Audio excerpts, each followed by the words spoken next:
बच्चों,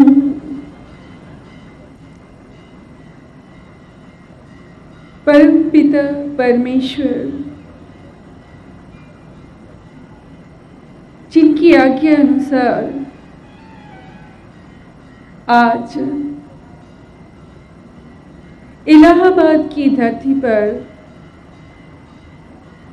हमें सेवा करने का ये मौका मिला, इसके लिए हम परम पिता परमेश्वर का हार्दिक दिल से शुक्राना करते हैं।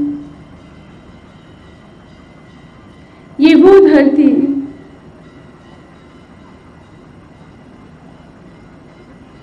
जहां दूर दूर से लोग आते हैं धर्म की पहचान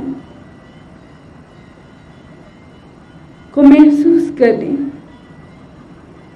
जानने, जहां 3 नदियों का संगम होता है, जहां कुंभ का मेला लगता है, जहां ना जाने कितने संतों के चरण पड़ते हैं।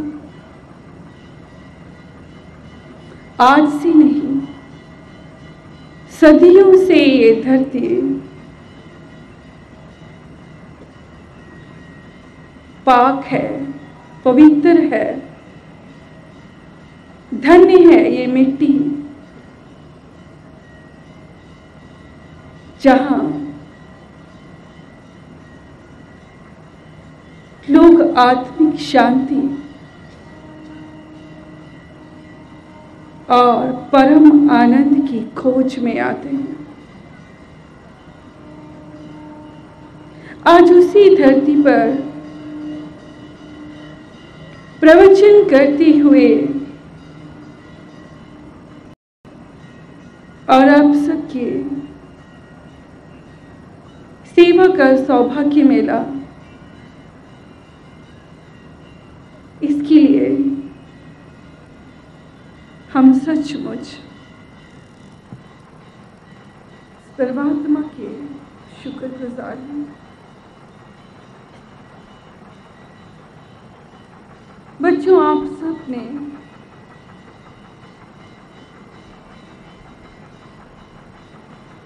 धर्म को जाना है,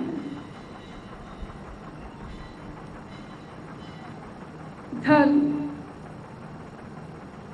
जिसकी अनेकों सीढ़ियां हैं, जिस पर चढ़कर हम जानते हैं कि परमात्मा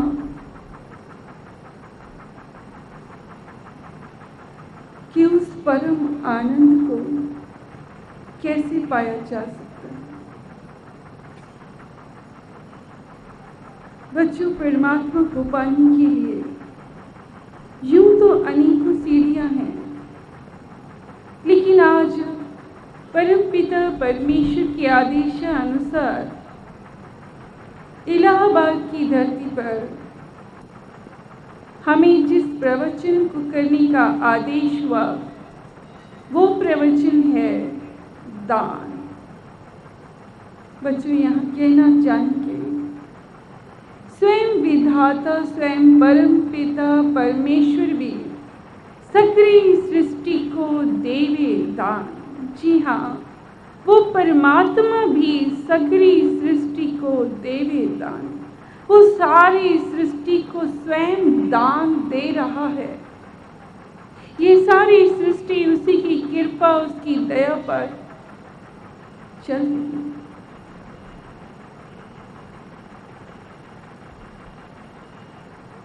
सूरज का निकलना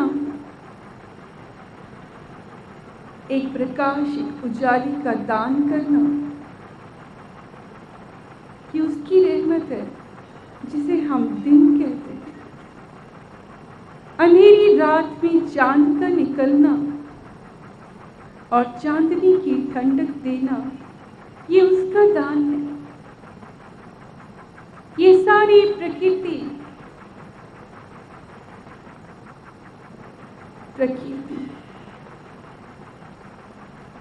प्रकृति का नाम लेते हैं। ध्यान में आती हैं, और खासकर इलाहाबाद, जहां 3 नदियों का संगम है, गंगा, यमुना और सरस्वती। ये नदियां भी दान दे रही हैं, एक मीठा पवित्र जल देकर,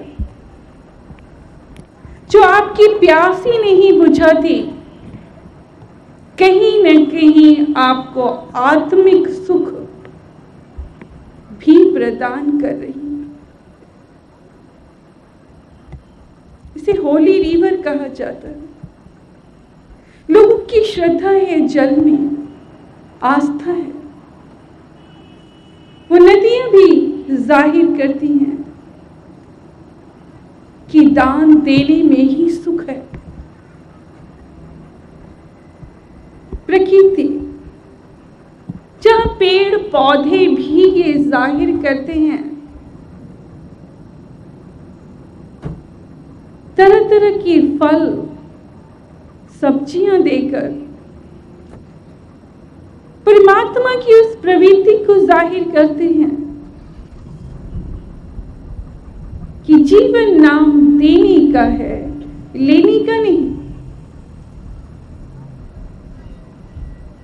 जैसे कि अभी हम कह रहे थे कि सगरी सृष्टि को देवे दान, वो परमात्मा सचमुच दान दे रहा है। ऐसी ऐसी सब्जियां, जड़ी बूटियां,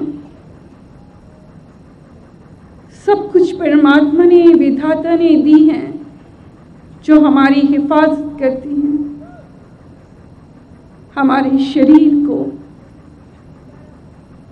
जिन तत्वों की जरूरत है, वो तत्व सब हमें प्रकृति के जरिए फल, सब्जियां और जड़ी बूटियों के माध्यम से मिलते हैं। परमात्मा एक एक जीव की रक्षा कर रहा है, संभाल कर रहा है। उसके दान और उसकी कृपा को बच्चों आज आप सब महसूस करेंगे कि वो कितना बड़ा दयालु है। आप सबको पता भी नहीं चलेगा। आप प्रवचन सुनते रहेंगे और जब उठेंगे तो जानेंगे कि उसने आपको क्या दान में दिया, आपने क्या पाया। आप स्वयं हैरत करेंगे कि ईश्वर की कृपा दान स्वरूप में आज आपको क्या क्या मिल गया और कितने बड़े बड़े कर्म आपके कट गए।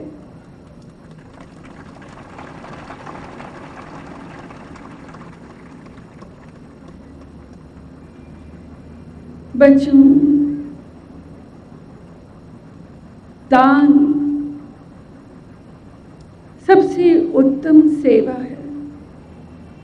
इस धरती पर जब जब पीर पैगंबर आए, उन्होंने सांसारिक प्राणियों को धर्म की राह पर चलने का एक रास्ता ये भी बताया कि अगर हम दान करें तो हम ईश्वर के करीब आ जाते हैं। इसलिए क्योंकि ये प्रवृत्ति, ये स्वभाव स्वयं विधाता का है, और विधाता के करीब जाने के लिए अगर हम विधाता के स्वभाव को अपना लें तो उसके दिल में हमारे लिए जगह बन जाती है। हम विधाता के, ईश्वर के नजदीक आ जाते हैं, करीब आ जाते हैं। राजा हरिश्चंद्र, जिसके नाम से आप सभी वाकिफ हैं, एक ऐसा राजा जो आजीवन सत्य के मार्ग पर चले, सच्चाई को ही धर्म माना, ईश्वर की इबादत, भक्ति, आस्था, श्रद्धा, जैसे रोम रोम में शामिल थी। हरिश्चंद्र ईश्वर का सच्चा भक्त थे। हर पल हर घड़ी वो ईश्वर से यही प्रार्थना करते थे कि ऐ मालिक, आपने मुझे राजा बना दिया, सारी प्रजा का उत्तरदायित्व, जिम्मेदारी मेरे कंधों पर है। मुझे रात दिन उसकी चिंता रहती है। मैं कोई ऐसी भूल ना करूं जिसके लिए मुझे पछताना पड़े। एक सच्चा भगत थे राजा हरिश्चंद्र। यहां तक कि परमात्मा के हर संदेश को वो पहचानते थे। बच्चों, यहाँ कहना चाहेंगे कि सच्चा प्रेमी, सच्चा भगत वो है जो आत्मा की पुकार पर अपना एक एक कदम रखता है। जैसे अंतर आत्मा आदेश करती है, वैसे वैसे वो चलता है। वो मन के कहे में नहीं चलता, जबकि सांसारिक प्राणी मन के अनुरूप, मन की कहे हुई आदेश मानकर चलते हैं। राजा हरिश्चंद्र, जिन्हें स्वप्न आया और स्वप्न में दिखाया गया कि कोई ऋषि आए हैं, कोई योगी आए हैं और उन्होंने दान में सारा साम्राज्य मांग लिया।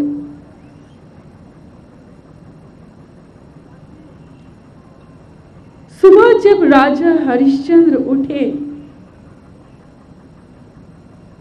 तो उन्होंने अंदर से ही इस सच को कबूल किया।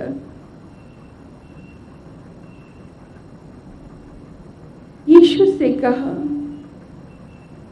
अब तक इस जिम्मेदारी को मैं निभा रहा था, ऐसा लगता है अब आपकी इच्छा है, आपका आदेश है, मुझे सारे राजपाट को किसी और के हाथों में सौंपना होगा। किंतु चिंता इस बात की है कि प्रभु, आप जिस हाथों में भी ये साम्राज्य जाए, मेरी प्रजा सुखी हो। सच ये है कि हरिश्चंद्र ने उस स्वप्न को कबूल कर लिया, स्वीकार कर लिया कि ऐसा होगा। वो अपनी पत्नी से स्वप्न का जिक्र ही कर रहे थे कि विश्वामित्र ने उनके महल में प्रवेश किया। मंत्री ने आके कि कोई ऋषि मुनि है, कोई योगी है जो अपना नाम विश्वामित्र बता रहे हैं, आपसे मिलना चाहते हैं। राजा हरिश्चंद्र पहुंचे, नमन किया, उनका आदर किया, आदर सम्मान के साथ उन्हें बिठाया।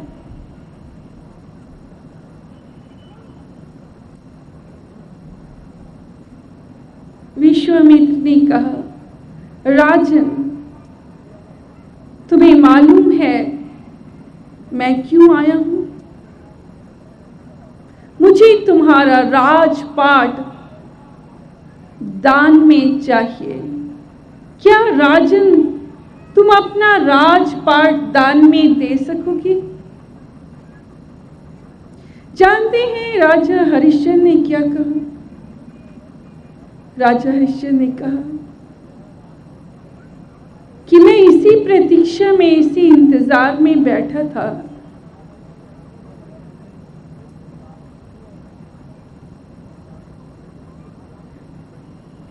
मुझे ईश्वर का आदेश हुआ है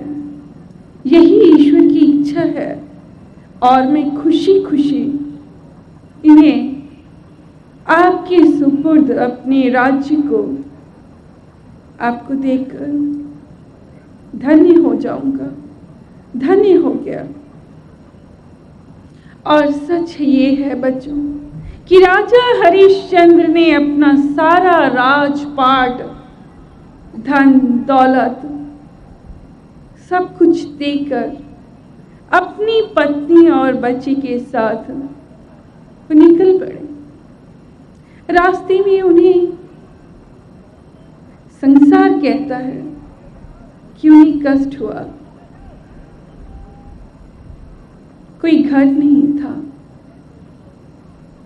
बारिश, धूप, मिट्टी, पैरों में कांटे, छाले पड़े, कई कष्ट देखे, परिवार से बिछड़ गए। हरिश्चंद्र घाट में सेवा करने लगे। मगर सच ये है बच्चों, हमने परमात्मा को पाया है और हम कह सकते हैं कि उस हर दुख में भी वो कांटे नहीं लगते, वो फूल लगते हैं, क्योंकि परमात्मा आपके हर दुख में आपके इतने करीब होते हैं, इतनी नजदीकी होती है परमात्मा की कि दुख दुख नहीं लगते। तभी परमात्मा का भक्त और प्रेमी आसानी से सफर कर जाता है, वो यात्रा कर जाता है, क्योंकि परमात्मा की नजदीकी का एहसास उसे सबसे अधिक होता है। ये हमारा अपना अनुभव है। और आप सब जानते हैं कि राजा हरिश्चंद्र की विजय हुई, उनके बच्चे को भी एक नया जीवन मिला। और सच ये है कि वो तीनों प्राणी मोक्ष के अधिकारी बने। एकदम बड़ा दान करके उन्होंने बहुत बड़े परम आनंद को पाया, ईश्वर को पाया। और सच ये है कि मोक्ष के अधिकारी बने। ठीक है, ऐसे ही नानक, गुरु नानक देव जी भी बचपन से ही